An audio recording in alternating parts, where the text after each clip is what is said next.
Greetings, and welcome to The Thirsty Mage, the podcast that apologizes in advance if the editor doesn't manage to erase all the sniffling.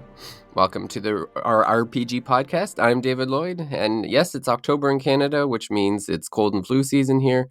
And when you've got kids in school, it's pretty much a guarantee that at some point the cold is going to get you. So that's me, but the show must go on, and we've got two games that we are doing spoiler-free reviews for on this episode. One is a long anticipated one for a lot of the listeners here. It's Ys 10 Nordic, and we're also reviewing an indie game. It's 8-Bit Adventures 2. So yeah, we're gonna get through a couple games here, and with me, tethered to me like Adol and Karja by the love of our RPGs, it's Jordan Rudick. I suppose we're also tethered together in sickness and health here, because you mentioned fighting a cold, and that was me last weekend. It was funny.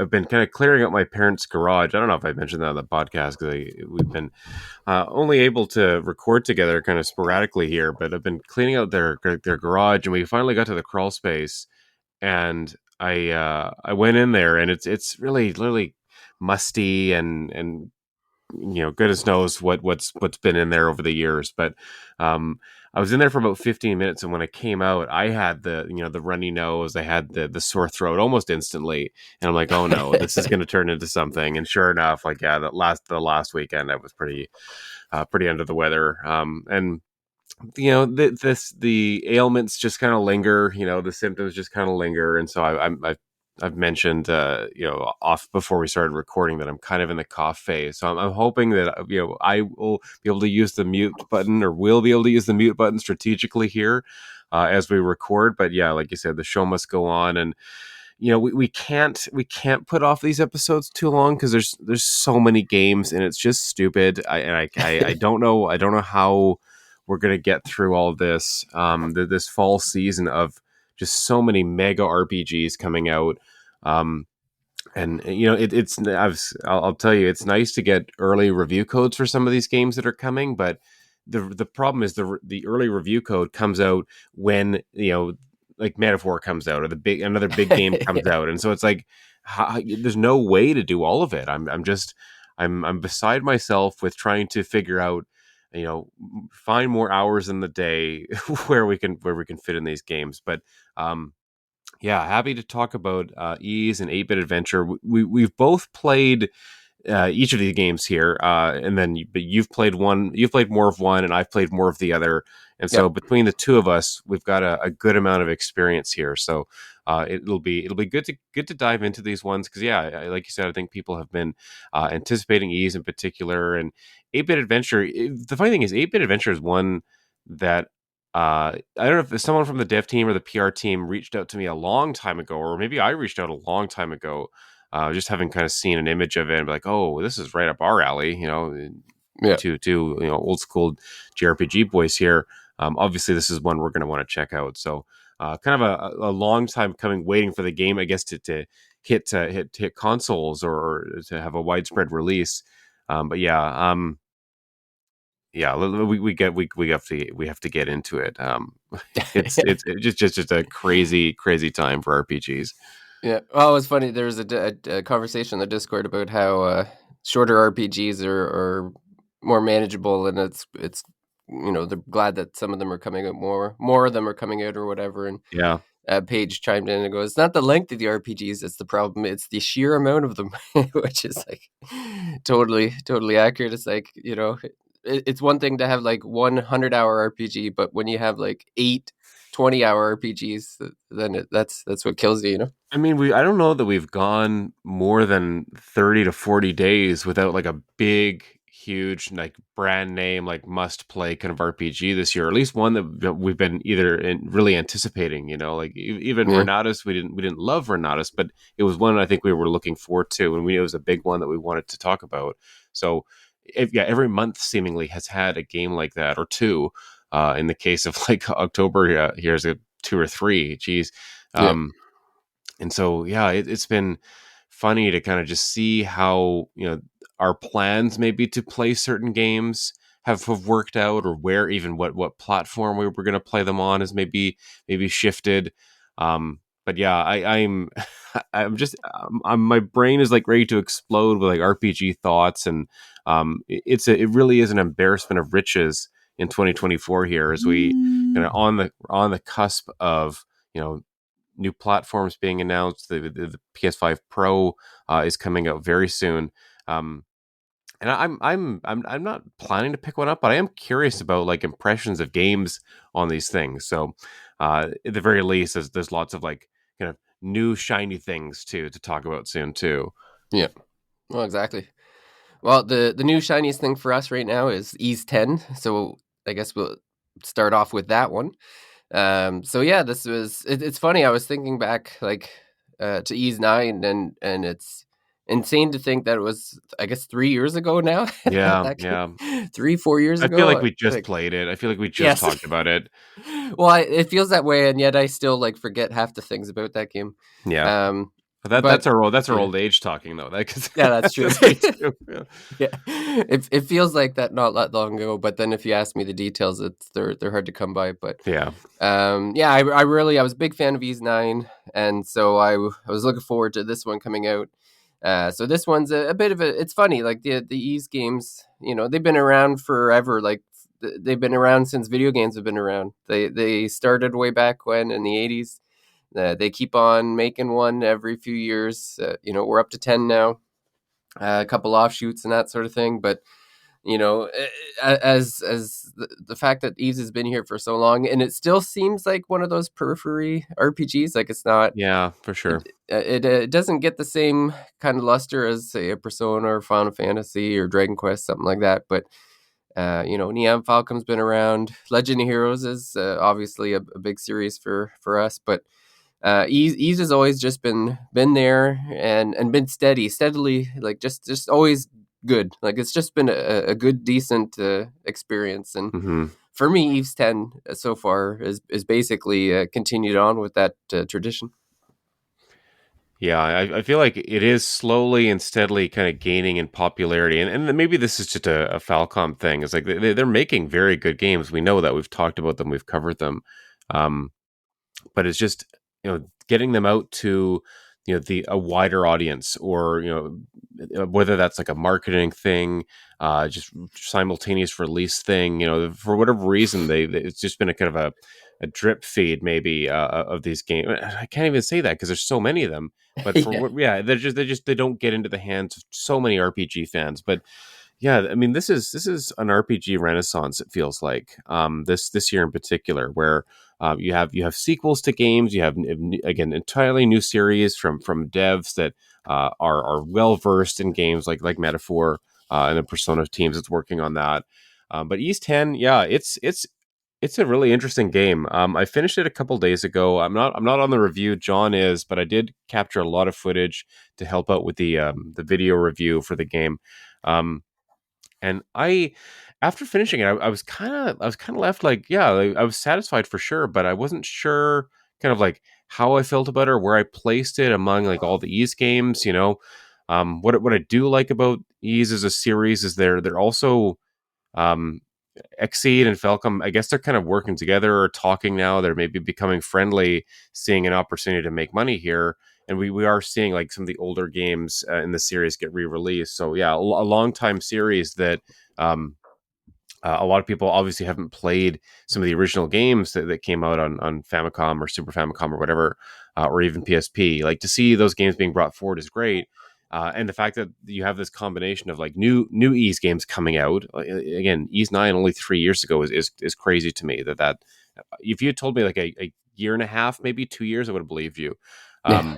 But yeah, Ease 10, really enjoyable game. The whole premise is that Adol is, the adventurer type, and he's kind of come into this new area that is resembling, I guess, as the subtitle Nordics implies. Like, this is kind of like, France, Scandinavia, Britain. Like it's that area of the world.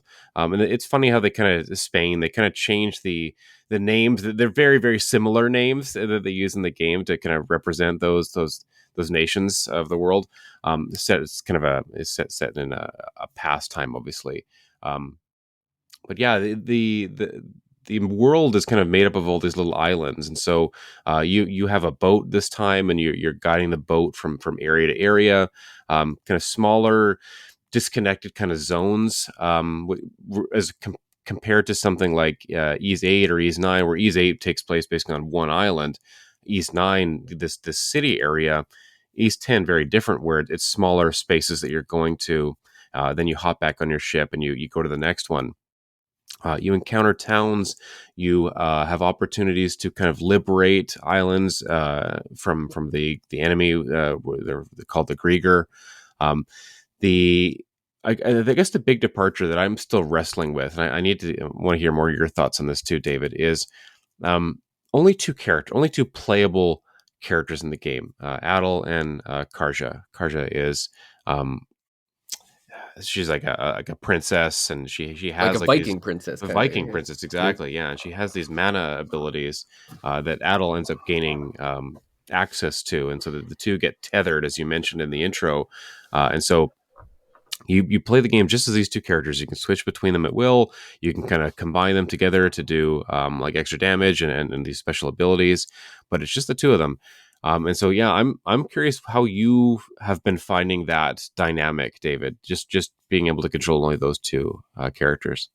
Uh, it's a choice.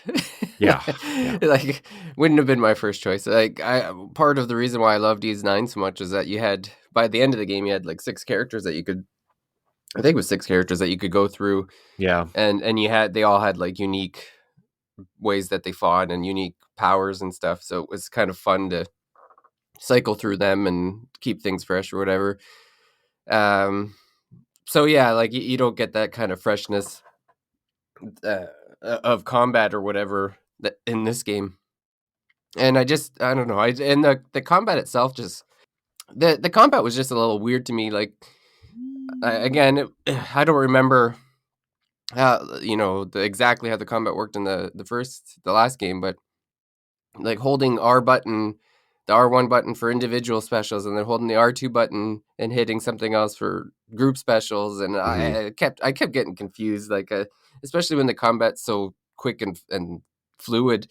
Like sometimes I'd be hitting the wrong button by mistake, and I'd do a group attack, and I mean you were never really punished per se no, because the mana, like you'd use your mana, but then it would regenerate pretty quick. So I guess at the end of the day, it didn't really matter, but it just kind of felt a little awkward and grew a little bit stale just going with the two characters. yeah. I don't know that I ever 20 hours into the game, I was still pressing the Y button to attack, and that would change. It changes which character you're using, and I guess that's just being so used to Y as other games we've played this year or recently, being another attack button or some kind of ability button. I did the exact same thing. I kept Just switching couldn't between stop. characters like all the Yeah, time. I'm like, ah.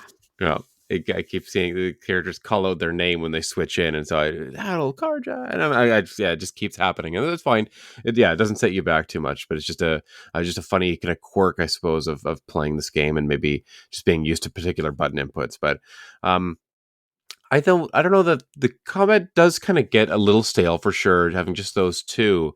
But I think Karja as a character is really well developed as a result of having a smaller cast, and there are a lot of people that you kind of gather onto the boat. The boat kind of becomes like your home base.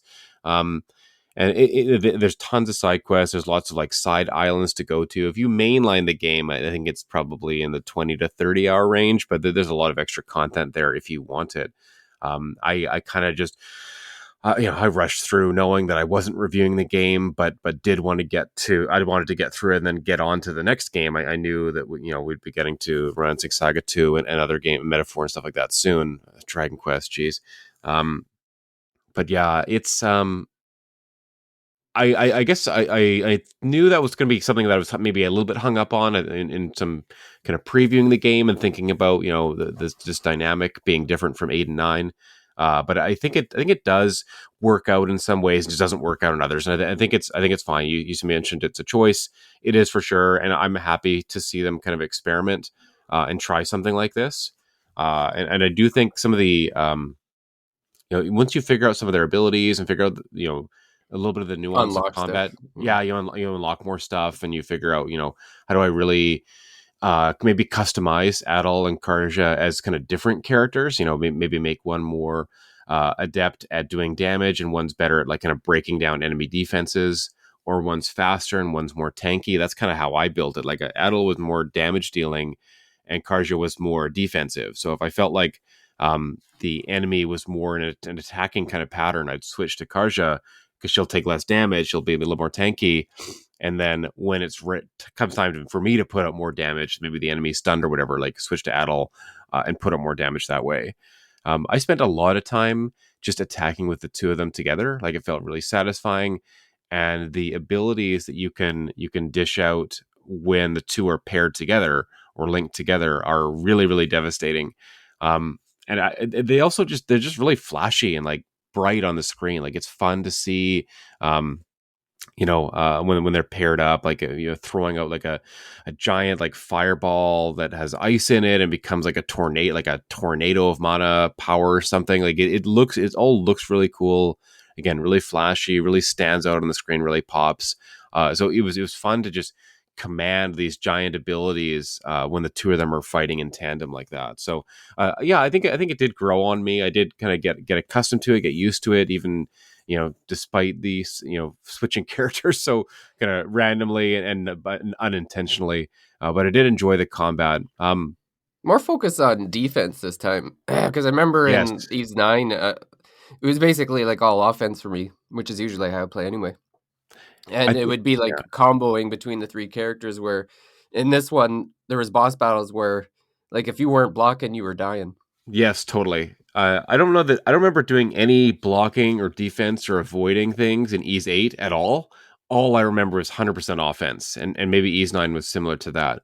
But this one, yeah, you have to be really strategic about what kind of pattern the boss is in, and they'll flash red if you're supposed to kind of block it, and they'll flash blue if you're supposed to dodge it. And so you do have to pay attention to the colors on screen, and I think it's really clever. There's a lot of this kind of red and blue dynamic to the combat, and then the two characters that you have, Adol and Karja, kind of being Mm. associated with those two colors as well. Fire and ice. Exactly, Like yeah, they're because like Adol has like a fire, like when there's search and whatever, like he has fire abilities and she has ice abilities to create blocks of ice and stuff. that's right. Yeah, give you an extra platform, or use Adol's fire ability to chop down the like bramble or bushes or whatever in your way.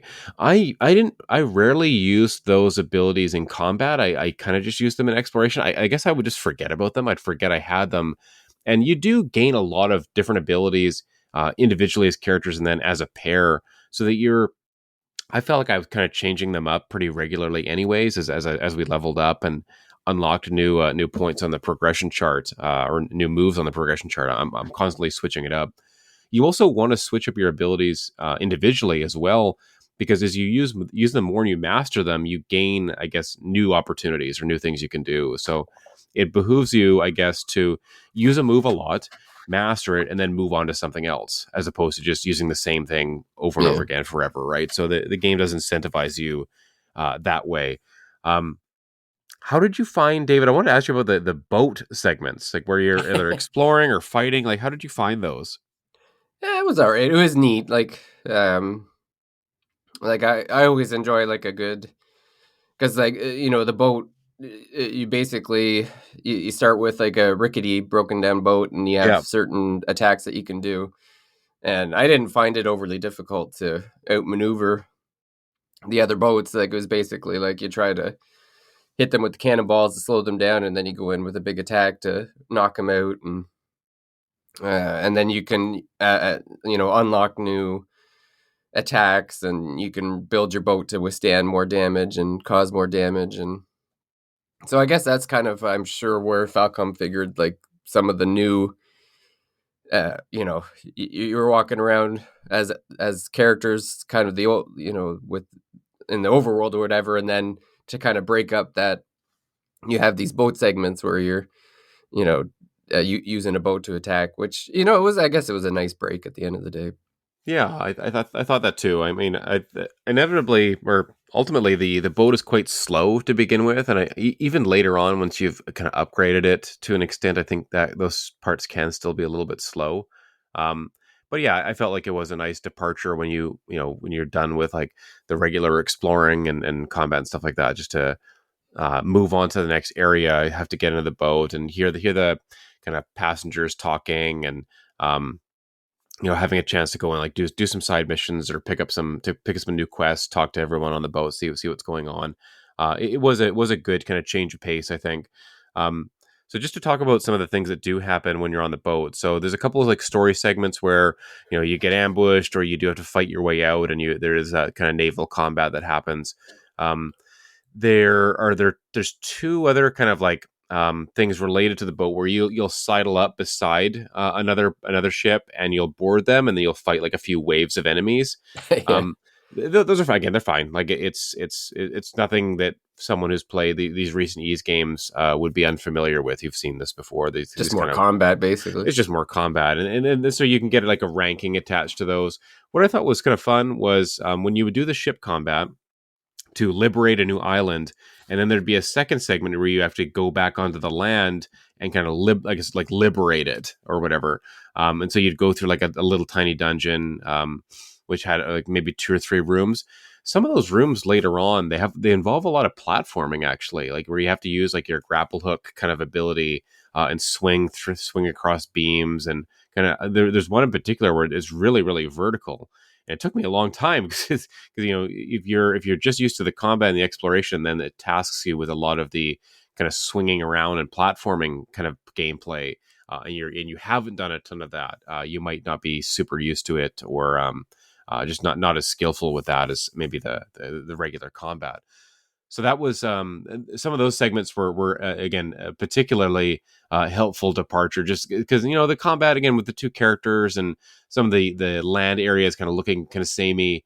It does kind of feel a little bit repetitive if it's not broken up after a while. So yeah, I liked those kind of liberation segments. I thought they were a neat kind of change of pace as well.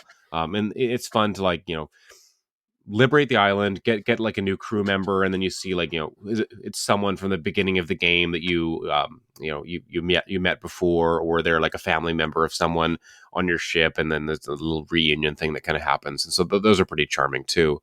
Um, It's I, funny. There's some conversations that you could trigger when you're on the boat, but I found that the conversations weren't finishing by the time I got to the next island. the exact same thing happened to me every time I would initiate the kind of extra conversations, just as you're traveling. Um, there's a menu where you can access like I guess ongoing conversations that happen, but the dialogue plays so slowly, Yeah. and there isn't always a lot of like space between you and the next like story point as your ship is traveling, or the next combat encounter or something like that. So yeah, the exact same thing happened to me. I'm glad you brought it up. Having those kind of peripheral conversations happening, they never finished, and it would always be like, oh, the dialogue is like Go now read it in here. yeah, Yeah. it's in your journal now or Like, something. no, Like, I'm not reading. yeah, Forget I this. mean, I wanted some traveling music, I wanted some conversations happening as we're moving, but again, those Yeah. those segments just they end up playing out pretty quickly. I almost uh wish it triggered earlier, because it feels like you go for a bit, then it triggers, and it's like, yeah, well, yeah, just that's trigger at right. the beginning. Yeah, and I'll always remember to bring them up, but I'm like halfway to my destination, and so that inevitably I know they're not gonna finish. Um, I mentioned I didn't do a lot of the side content. I guess if you're really into the game and you've got more time and you want to get into that, I imagine it's fun and there's probably more challenge there. Um, I found ultimately the difficulty kind of went up and down in different parts. Like I don't know, David, did you fight the giant sandworm type boss? I don't recall that one. Okay, I think it's about maybe a third or a quarter of the way into the game. Maybe I might be misremembering that. But I found that to be the hardest fight in the entire game. Oh, And really? and then yeah, and I wasn't even kind of necessarily grinding, or I wasn't. I was rushing through it. But some of the boss fights against like these kind of story there's basically these three generals in the game who kind of like they're like the big bads of the story. But I found fights against them not as punishing, not as tricky. Didn't have to restart those. But there's this sandworm that I encountered at least earlier on in the game in the first half that really gave me a lot of trouble, and apparently gave John a lot of trouble as well when he fought that boss. So just a funny difficulty spike there, and I don't know if it was a skill thing or Oh, just a progression okay. thing. Yeah, I know what you're talking you know about who now. you're talking about, right? Yeah, Yeah. um, Yeah, it took a few really tries. tricky. Yeah, yeah, Some of the same here. bosses took a few tries though. Like kind of, Yeah, again, it's the whole defensive thing.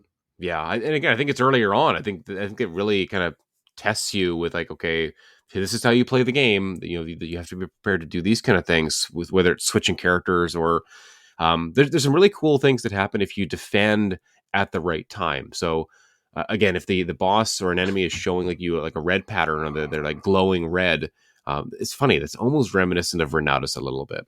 But here you can actually counter them or you can parry them. So if they're glowing red and you time your shield at the right moment, you can do like a really devastating like super counter attack.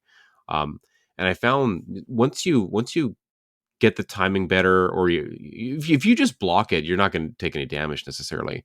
But if you turn on that shield at the right moment and really hit them with that counterattack, that can do short work of some of the bosses. And so I was lucky enough to land some of those maybe later on in the game, making some of the bosses a little bit easier.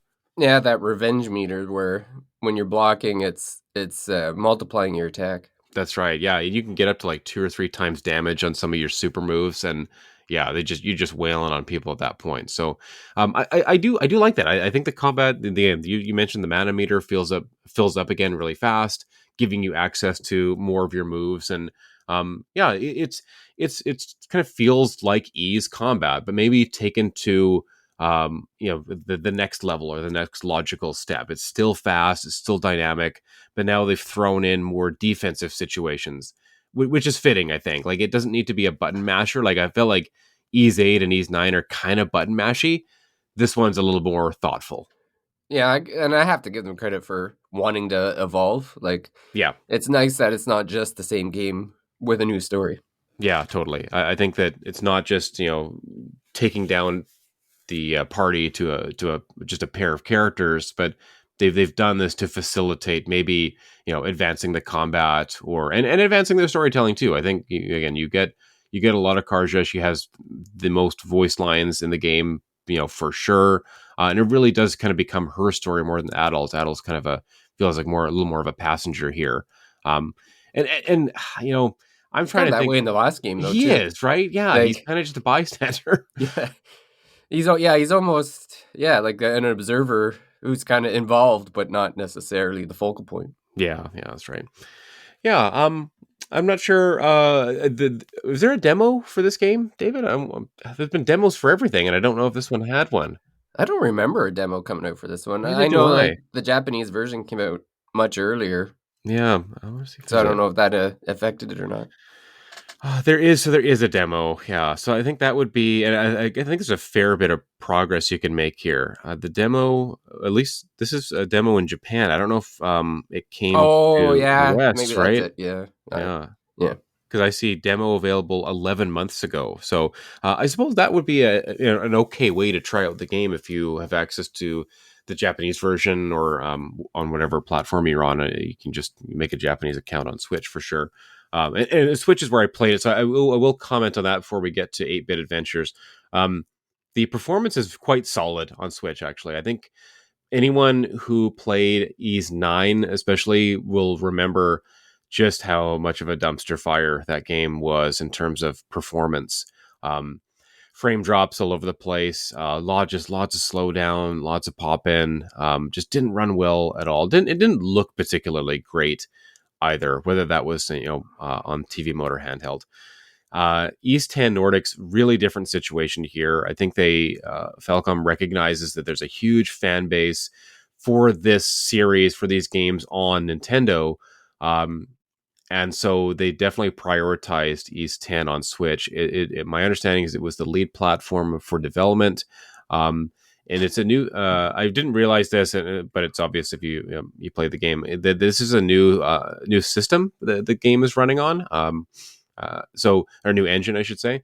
And so the look is quite different. The feel is different. Um, and yeah, just you're not running into massive performance issues on the Switch version. There's some pop in. I think pop in is probably the worst offender, but load times are fine. Frame drops are fair. I'd say fairly non-existent until you get to some of the really populated end game points, and I'm talking like very, very end game until I really noticed it and noticed anything major.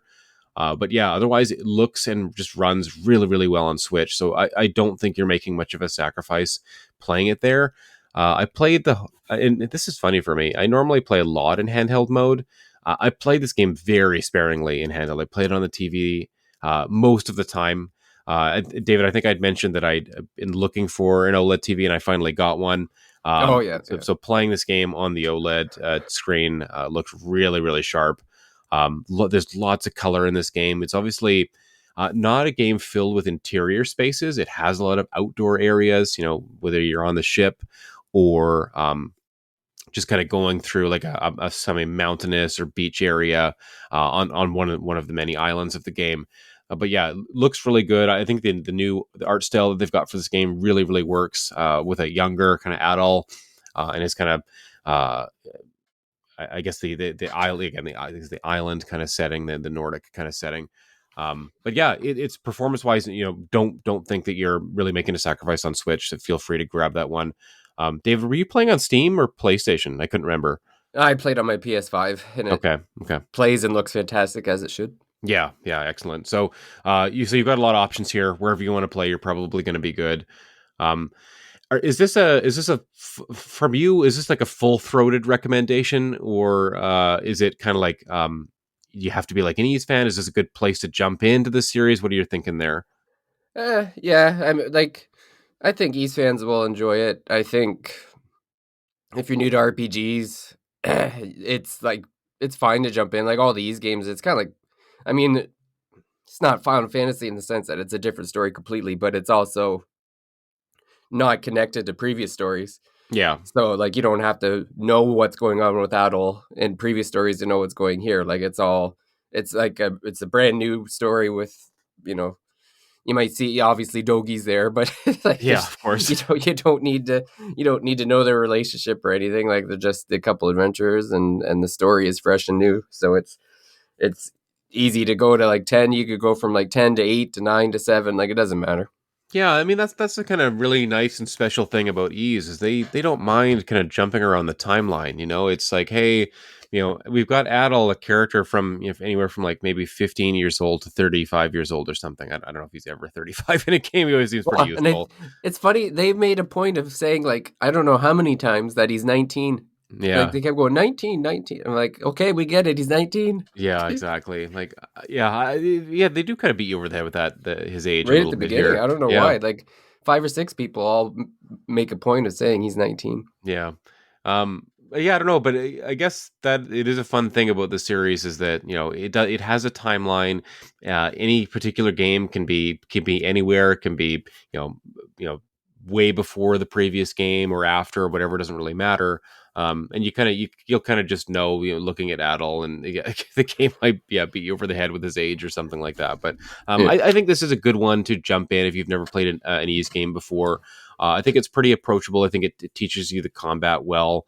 There's good progression. You don't have to worry about learning too many different characters. Like there's the focus on the pair in this game. I think the ship, being able to traverse the world by this ship and upgrade the ship, it almost becomes a character in itself. And again, you're traveling with all these side characters that join that come onto your ship and offer different perks. Whether that's crafting or letting you make new potions or cook meals. Or forge stronger equipment. Like it's going to be familiar to someone who's played an East game for sure. But I think also this is a series that RPG fans should Yeah, I was probably gonna say. get into. Yeah, or someone new to RPGs. It's a good like an action RPG with like a good story and good combat. It's a good jumping in point just for the genre too. Absolutely, yeah. There's no it almost reminds me of like a Witcher 3, and like this is a really good jumping in point to the series. You don't need to go back to previous games. Like if you want to and you like this one, you want more of it, it's there. But yeah, this is it's probably just from a performance standpoint, from a story standpoint, this is kind of like the best we have right now in the series, I guess. I know, a lot of us, on the Thirsty Mage and even at NWR, big Ease 8 fans. Like Ease 8 does a lot of things well. But I think just kind of look at there is an evolution that's happened getting to Ease 10, and I think it is a worthwhile one to jump in for. So yeah, Mm-hmm. we'll recommend this game for sure. In a year filled with big games, I hope people can make time for this one. I think it's worthwhile. We've got a video review up on NWR that again I captured some footage for, and John and I were kind of in alignment with our scores there. So feel free to go and check out that video, that coverage there. It's not releasing at the greatest time. No, I mean that's all, and like you could say that for kind of any game that's coming out October, November. I'd say if you're, Like uh, Metaphor's gonna eat their lunch. yeah, I mean, and it sounds like review wise it should, but the problem with Metaphor is it's probably the longest of all the games coming out this year. Yeah. So it's got the most meat on the bone. And so if you are someone who doesn't have 80 hours for one game, right, and you would rather play a couple of smaller hitters, like Ease 8, I think is going to be good for that. Romancing Saga 2 might be good for that. East 10. Yeah, Ease 8. Jeez, yeah. I knew I was going to make that. I was going to say the wrong one at some point, but yeah, East 10, Yep. good for like a smaller game that gets more action focused. If you want that longer, sink your teeth into turn based, Metaphor is going to be great for that. If you're looking for a really cool remake, like I think Romancing Saga 2 is going to maybe offer something like that. I really can't wait to share more thoughts on that game, but. DQ3. Dragon Quest 3, and then as soon as we finish one of these games, maybe then we've got Dragon Quest next month. So, Yeah. and you know what? Dragon Quest 3, I think is quite a long game. The original one, I'm curious how long the remake's going to be with just how the things have been fleshed out or the new content they've added into. So, Yeah, well, we'll see. our work is never done, is it? No. There's always another game on its There's way. always something else. Yeah. Yeah. Yeah, so I guess we'll get into the second game. As long as my voice stays here, it's starting to go. But the other game that we reviewed was 8-Bit Adventures 2. So this is a sequel to a 2015 game, actually. Jordan, did you ever play you didn't play the first one, eh? No, I didn't. Like I knew of it, and I saw. I don't know that it came out anywhere but Steam. I might be wrong about that. I'm going to look it up, but I think it might have been just a Steam game. That sounds right, I think. Yeah, yeah, Yeah, I was looking at that. I couldn't believe it was it was 2015 when that one came out, so almost 9 years ago it's a now. long But time ago. Yeah, yeah, just so this is done by like and a single developer in Australia who's I know he's got some freelancers working along with him. I think there's like 4 or 5 people that have worked on the game. But yeah, it's like an ode to 8-bit RPGs, like not just 8-bit. There's you get a lot of feeling from SNES and a little PlayStation 1 vibes as well, but it definitely looks like something you'd play on a Nintendo. It has a very Final Fantasy 1 look to it. yeah, And and you don't have to play the first one. Like the second game kind of picks up where the first one ends off.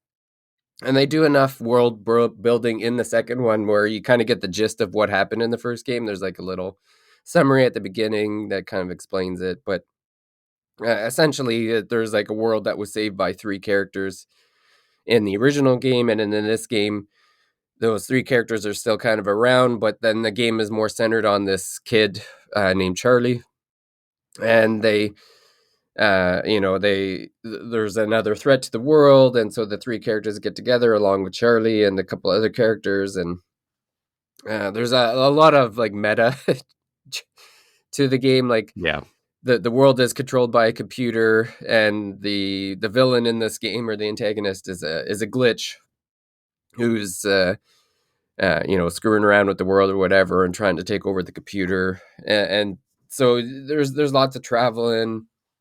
And the combat's more modern than like it's turn-based combat, but you get more modern feel from the combat than I would say original 8-bit RPGs. It's almost to the to the point where the 8-bitness is mostly just in the visuals.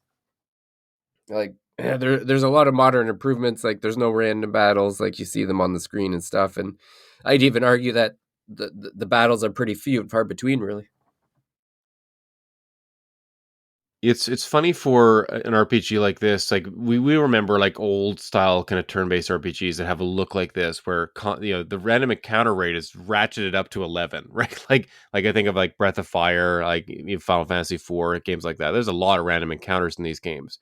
So for this one, the combat to kind of take a little bit of a backseat is a funny choice for sure. Like Yeah. that was something that surprised me, that I've only played maybe 4 or 5 hours of the game or so, and just to not have a ton of experience with the combat, and more just kind of like exploring towns a little bit, and hearing dialogue go, Yeah. or A very conversations go on, right? story driven game to It me. does Like, feel that way, yeah.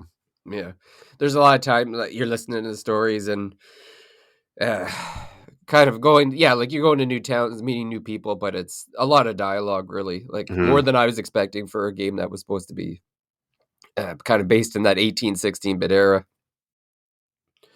I mean, I would say like it's like I don't want to bemoan the game. Like it still is enjoyable, and the combat is. I would say it's good. Like it's fun to get into and stuff. Yeah, Like yeah. it's got a lot of variety to it. So and you have 6 characters, and you can choose 3 of them at any time. So it doesn't get too stale. But I don't know. It's one of those ones where it's like because it's supposed to be based in kind of that 8-bit era, it just seems departing from it maybe too much, maybe Mm. a little too modern. If that was your kind of target audience, I don't know. Yeah, I mean, this is the tricky thing for me. Is it does some funny things early on that I think rub me the wrong way. It's very tutorial heavy. It goes so far as having basically a prologue that teaches you how to play an RPG, a turn-based RPG like this. And I imagine like your audience for this game is someone who kind of grew up with these titles, and is looking forward to more of them, or wants to kind of reminisce or be nostalgic for Final Fantasy One on NES or something. And then you play it, and it's like you're teaching me how to play these games that presumably I've grown up with. Maybe I've been a big fan of. I'm just looking for more of these kind of top down style games, as opposed to like the 3D kind of RPGs that are half turn based, or they tweak the turn based style. Like this is a classic kind of turn based game. Again, 8-bit adventures. It's built into the title, but for And it. it's a sequel. Yeah, no, yeah, exactly. I mean, we don't have experience with the first game necessarily, and maybe it does more of that or something. But it's Yeah. just funny for a sequel to one of the longest running kind of genres in RPGs to have to teach you like basics about RPGs, about turn-based combat and turn orders and things like that, and equipping items and stuff. It's just like I'm thinking the whole time, like we know this already, right? Like who is your who's taking this information to heart? Who's taking Yeah. all this feedback in as like, oh, thank you for teaching me this. I'm more like, let me skip every single tutorial if I can. Like I don't need to have my hand held in this way. If you want to hold my hand, kind of taking me from point A to point B a little bit, that it's more linear, I'm okay with that. But I'm not really okay with a game in 2024 coming out that clearly is kind of pandering or catering to RPG fans like us, and then trying to teach us, that you have to equip like a sword, to do damage with it, or you have to defend when the enemy is charging up an attack, and they start flashing. Like, come on, dude! Like we Yeah. know these things. Like it's just Well, funny and the to system's see. very clear and concise to begin with, so it's No, not even like you can get confused. Like it's set up in a very nice way. yeah, no, it all works well. So I just don't understand why you're teaching me about it. Like it feels intuitive. It feels, familiar. Like that, it's not, there's no real trick to it. So it's just funny to kind of set up this system, this game, these proceedings in a way that like it's baby's first JRPG half the time. Yeah. At least early on, it feels like that, and so that it did put me off a little bit. I think it stifled my momentum with the game in the first couple hours, just feeling like it's kind of treating me with the kid gloves, and I'm ready to just get into it, knowing all the games we've played and grown up with, how hard those are, how little hand holding and tutorializing they do.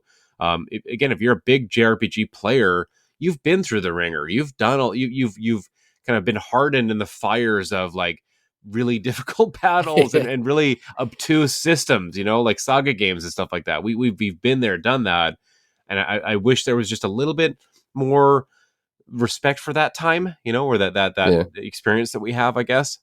I definitely wanted more combat because, like, when you look at it, you're kind of in this mindset of, Final Fantasy, Dragon Quest. It's like 5 steps fight, 5 steps fight, and you could probably go like 30 minutes in some areas and not get into a fight.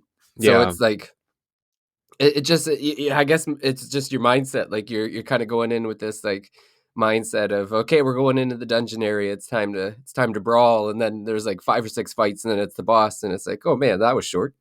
Like, yeah, it's tough. Like it's because the game is fun and it gives you the nice nostalgia bits and that sort of thing. But it's just I don't know, just maybe just wasn't exactly what I was expecting, but not necessarily in a bad way. But yeah. You've played more than I have, David. I'll see you're further in the game. I found that the dialogue is very jokey. Does it? I don't know if it continues yeah, like that. no, Does it? it keeps that humor stays there. Like Okay. there's definitely like I said, a lot of meta jokes and stuff, and yeah, like it doesn't really like. There's a lot of two of the characters are romantically linked, so there's a lot of jokes between them and Yeah, throughout the yeah. game and stuff. It's hard to find that balance sometimes of between trying to be serious and dramatic and epic, but also like then the characters are kind of making jokes with one another as if like the situation in the world isn't overly serious or something like that. I think it is hard in a game like this where you're maybe trying to again be a little bit of everything. Yeah, Be light, and I think this game is lighter. And just think about the visuals; they're very colorful, very vibrant, and then maybe trying to have like dire situations or dire consequences in the world, maybe a little bit harder to achieve when the characters are talking the way that they do. yeah. Um, Well, there is a moment too, like when you get to a certain point where the glitch like messes up the world, um, almost like Kefta, not to the same degree in the world of ruin, but kind yeah, of to give you that vibe. And then so it's supposed to be this serious thing, but then, like you said, there's the humor is so prevalent that it kind of undercuts that this big serious thing just happened. yeah, yeah. Isn't that funny? Like, whereas like you think about Final Fantasy VI, and it's not fair to compare things to Final Fantasy VI, I know. but it handles its moments of levity and then the dire situation of the world really well, right? Like Yeah, when it's a time for fun, and the yeah. It music keeps kind of them separate. changes. Yeah, yeah, Yeah, exactly. And it does, and but you get to the world of ruin, and it really you feel sad. Like everything is destroyed. You're trying to keep Sid alive on that island. Like it just does that super well. And then and we know that that's hard to do. Not a lot of games are able to really nail that push and pull. So yeah, kudos for trying for sure. And I do want to play more of 8-bit adventures, but the sequel. But it does feel like look at what you're kind of competing with this year, and it's really really hard because you're getting you can see any kind of RPG you want this year seemingly is coming out, yeah, right? Um, and the problem is like, yeah, there's not a lot of games that look like that anymore, but they are. You have, I guess, the direct comparison then is Dragon Quest III HD 2D remake, yeah. I was right? just gonna say that would be the thing that's gonna eat its lunch. How do you compete with that, which is not only like it is a game from the past, so people that they've played that game before, they're going to want to see what happens with the new one, but it's also like it's going to have those modern touches, those modern features that people who are new to the series can still get into. Like there's going to be a ton of people who only played DQ11.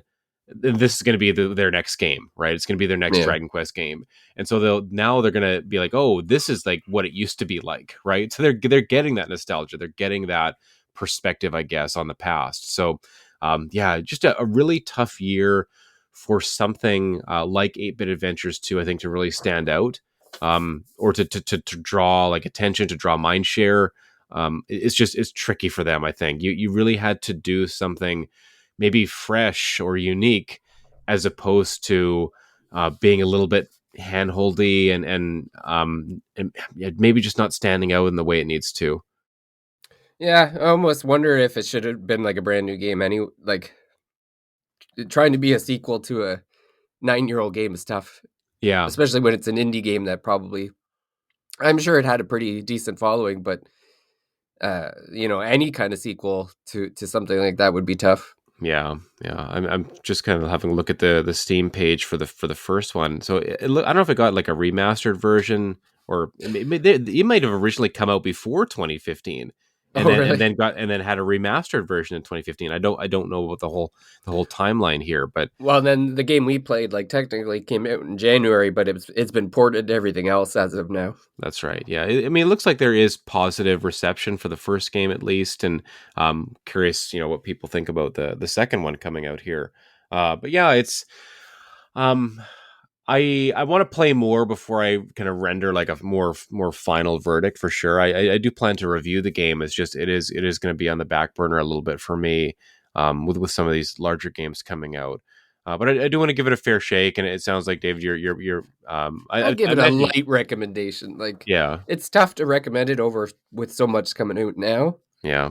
But I mean, if that's what you're looking for, it's a decent experience. Yeah, and it might be just one to get, add to the wish list or throw on the backlog for when you're craving, that perspective, that art style in particular.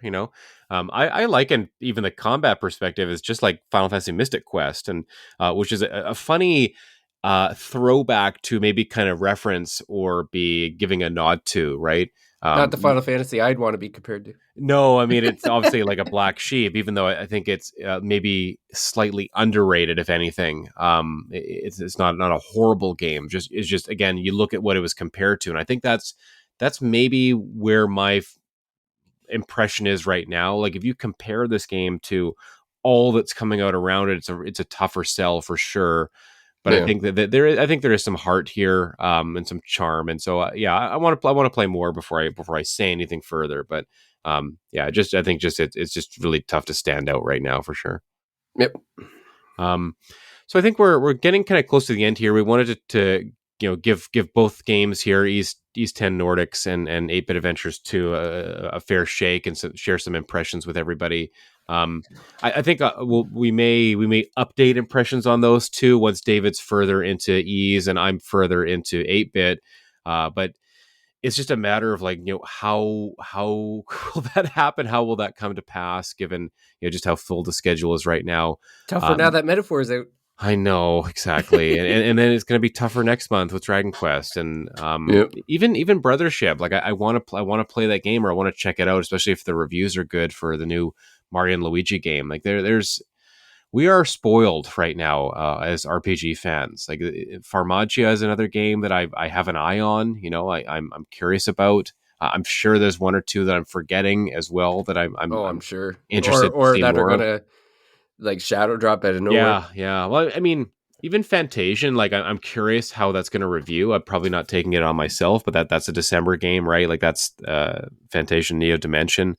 Um, Mm-hmm. there's so much every month leading up to the end of the year at this point. So yeah, we'll see. We'll see how it all goes. We're always kind of have our finger on the pulse of these games, and wanting to chat with everybody about them. So hopefully everyone out there enjoyed hearing our thoughts about these two games today, East 10 Nordics and 8-Bit Adventures 2. More impressions to come, obviously, very soon. I'm sure we'll have Metaphor episode, Romancing Saga 2 episode. We'll obviously have a Dragon Quest 3 episode.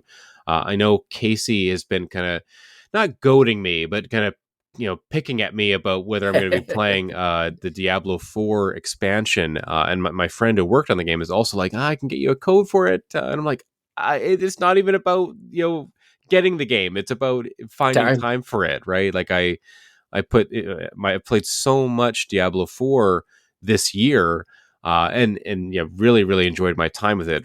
Wholly recommend it. But also, like, I played so much Diablo 4 this year. I'm like, I'm just ready for other stuff. I'm ready for games that have a defined ending and credits that I can roll. So yeah, excited for that Spirit-born character and the new areas, the new mechanics that open up in D4. But just I have no idea when I can get to that. Maybe January. But I do want to share more thoughts on that game too. So yeah, our work is never done here at the Thirsty Mage. I think that much is obvious. But we would love to have you in our Discord, which seems to be growing by the week. There's always new folks popping in, and there's some long-standing conversations and friends that are in there. And so, yeah, it's a really great place, and I'll keep kind of pumping its tires, even though I don't participate in it as much as I could. I am always lurking and reading the conversations and just happy to see like-minded folks finding a place to share their ideas and sometimes vent a little bit and delight in experiences that they're having and the reminiscing about episodes we've had on the show before. So yeah, I think we're we're going to give David the rest of the week to recover here. Hopefully Hopefully my voice will be back by the next episode. Yeah, our hope is to be in better health as we look forward to new games coming out. But geez, it's not a horrible time to be stuck at home sick. That's for sure. Like there are certainly a lot of things to be doing as you try to recover and you're resting at home. Whether you're playing on Steam Deck or Switch or something like that. It's like being back in school when I always mysteriously got sick on the day of a launch game. Dude, yeah, those are some of the just funny memories looking back. And I'm waiting for my kids to do that. I'm waiting for them to be like, a new game to come out or a new toy to appear, and they're don't want to go to school, or they've got the the tummy ache that shows up out of nowhere. And disappears by lunch. Oh yeah, exactly. That's right. Yeah, it's like one freezy or one popsicle, and then they're 100% better now. But thanks everybody for joining us for this episode. Let us know your thoughts on Discord or on social media. How did you find, or how are you finding East 10 or 8-Bit Adventures too? If you're playing that or you played the first one, love to hear from you. But yeah, hope everyone has a great week. If you're in Canada and you're celebrating Thanksgiving, we're recording on Thanksgiving weekend. Happy Thanksgiving to those who celebrate, and we've got American Thanksgiving about a month out from now. So lots of food, lots of turkey being had, lots of regretting maybe having too many leftovers or too many sides, but that's part of the season, I suppose. But yeah, thanks everybody for joining us. We'll see you again soon on the Thirsty Mage. Bye for now. Bye.